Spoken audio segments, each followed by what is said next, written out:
Hello friend. मैं आज आपके लिए एक बहुत ही प्रेरक कहानी लेकर के आया हूँ। यह कहानी इस प्रकार है कि एक प्रेरक, एक मोटिवेटर, एक समाज सुधारक किस तरह से किसी के जीवन को बदलाव कर सकते हैं। एक समय की बात है कि एक समाज सुधारक किसी गांव में गए। गांव में उनकी एक जगह पर मेजबानी हुई। वो किसी के घर में जाकर के रुके तो उन्होंने उस घर की व्यवस्थाएं देखी कि घर किस प्रकार से चलता है। तो उन्होंने घर के जो मालिक थे उनसे बातचीत के दौरान पूछा कि आपके यहाँ सब कुशल मंगल है, आपका घर परिवार किस प्रकार से चलता है।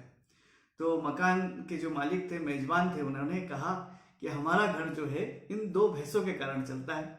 ये जो दो भैंस है इनका हम दूध निकालते हैं और गांव से शहर में ले जाकर के बेच देते हैं। उससे हमारे को जो आय होती है उससे हमारा ये घर चलता है और सब हमारे घर में बहुत कुशल मंगल है, बहुत संतुष्टि है, सब चीजें हमारे यहाँ पर्याप्त है। तो जो समाज सुधारक थे उन्होंने उन मेजबान से पूछा कि ये जो आपके आसपास इतनी सारी जमीन है वो किसकी है। तो उन्होंने कहा साहब ये हमारी जमीन है। तो उन्होंने कहा कि ये तो बंजर पड़ी हुई है, इतने सारी जमीन है और इस पर कोई खेती बाड़ी क्यों नहीं होती है। तो मेजबान ने कहा कि साहब ये जमीन तो हमारी है, हमारे पास पानी की भी व्यवस्था है, लेकिन हमारा सारा काम भैंसों के दूध से चल जाता है, हमको इसकी जरूरत ही नहीं पड़ती है। तो जो समाज सुधारक थे उनके मन में कोई बात आई। उन्होंने कहा ठीक है, कोई बात नहीं। उन्होंने कहा आज रात्रि विश्राम हम आपके यहीं करेंगे। अब वो रात को रुक गए। रात को उन्होंने अपने जो साथ में उनके सहयोगी थे उनको उठाया और उन्होंने कहा कि अब हमको चलना चाहिए, हम अगले गांव में जाएंगे। तो उन्होंने कहा कि अभी तो बहुत रात हो रही है, कैसे चलेंगे। कि नहीं, अब हम चलते। तो वो चलने के लिए तैयार हो गए। तो उन्होंने अपने सहयोगी को कहा कि लेकिन एक बात ध्यान रखना कि जो अपने मेजबान है उनको नहीं उठाना है। तो निकलने लगे वो। तो उन्होंने कहा एक काम करो कि इनकी जो दो भैंस है इनको भी अपने साथ लेकर के चलो। तो सहयोगी ने कहा कि ये आप क्या कह रहे हैं, अगर अपन इनकी दो भैंस लेकर के जाएंगे तो ये जो मेजबान है ये तो अपने बारे में एक गलत धारणा बना लेंगे। ये सोचेंगे कि कोई हमारे घर आए थे, बड़ी सज्जनता से आए थे और हमारी दो भैंस लेकर के चले गए। तो जो समाज सुधारक प्रेरक थे उन्होंने कहा कि तुम इसकी चिंता मत करो कि ये क्या सोचेंगे, इसका क्या प्रभाव पड़ेगा मैं तुमको बाद में बताऊंगा। ये दो भैंस लेकर के चलो। वो चले गए। इस बात को कुछ साल बीत गए।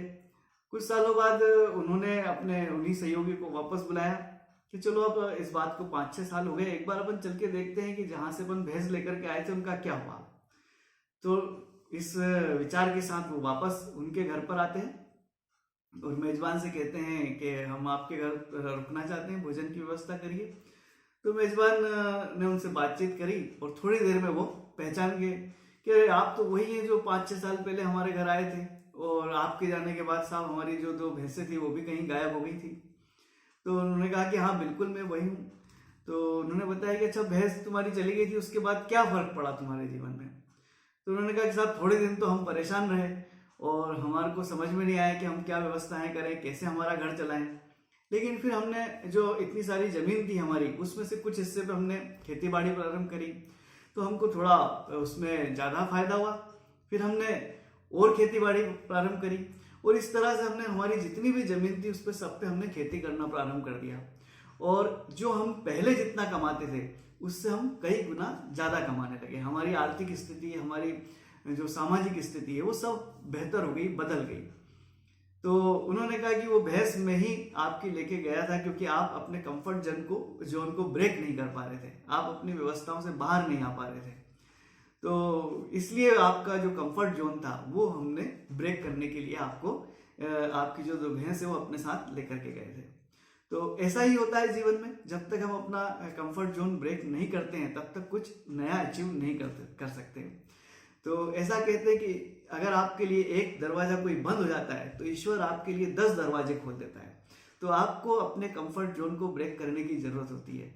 अपने जो काम करते हैं उससे आगे सोचने की जरूरत होती है। कुछ हम जब आगे सोचेंगे, कुछ नया करेंगे और कुछ बड़ा जरूर कर पाएंगे। तो इसी के साथ मैं अपनी बात को समाप्त करता हूँ। बहुत बहुत धन्यवाद, शुभकामनाएं।